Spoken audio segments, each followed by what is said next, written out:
Welcome to another painting tutorial. In this one we're going to look at the new plastic Fenrisian wolves.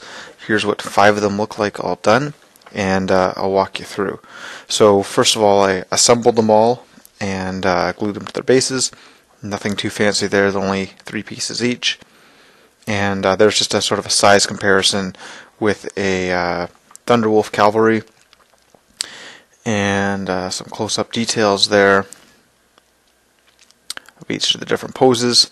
And these are some wolves I did earlier. They're based on dire wolves. I kind of redid the fur with some gel medium. There's another YouTube video about that if you check that out. And I used the wolf heads from the Goblin Wolf Riders.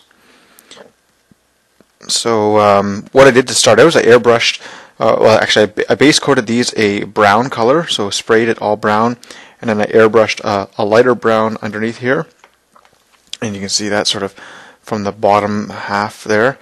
And then what I tried to do is I tried to fade that into a lighter brown even lower down. So I'm trying to airbrush from this direction here and working my way through the pack. So I've got 10 of them going at once, and this is actually a quite quick process. And then what I'm doing is I'm doing it like an off-white, trying to get the feet and again the underside of the wolf. So when it's all done, here's kind of what it looked like. So it's like a bleach bone-ish color there. And I also did a sort of a black streak along the middle of the back just to help darken that out a bit more. So overall that was quite a quick process and reasonable results.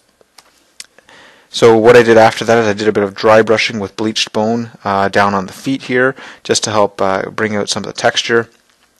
And then I gave everything a wash of Griffin Sepia. So everything there, including the legs, is given a wash. You can kind of see a bit of the glossy bit there.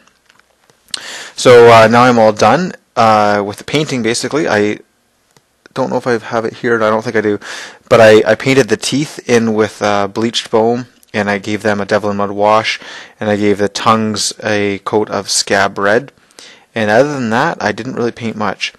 Now for the bases, I was going to put snow on these. All right, I do put snow, and so you'll see what I did here is I put extra thin super glue, kind of spread that evenly over there, sprinkled on some rocks of various sizes, and then dipped it in the sand that I have here. And what that does is it so the rocks obviously kind of stick on there, and then the sand grabs everything else. And I find this is much faster than using white glue. So extra thin super glue. GW now makes some. You can get various other brands. I use Zap-A-Gap, but it's something I found that works very fast. Then what I did was I painted this with a watered down dark brown.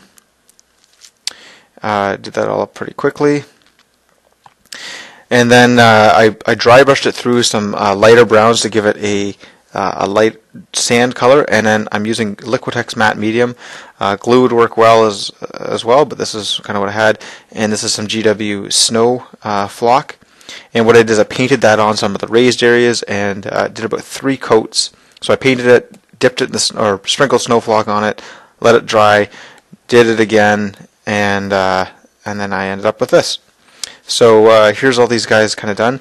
In person it actually looks like mold growing on there, but in the photos it looks much better. So tabletop it looks fine. Up close it kind of looks like there's mold growing on there. But anyway, so this is the wolf pack I ended up with. Lots of great dynamic poses with these guys. And when I combine them with my existing wolves that I used for the dire wolves, I've got a nice big chunk of wolves that'll help bolster up some characters, or maybe even make Canis Wolfborn useful. We'll have to see.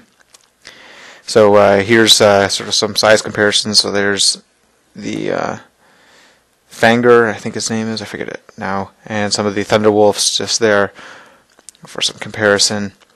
Generally use a very similar sort of color pattern, but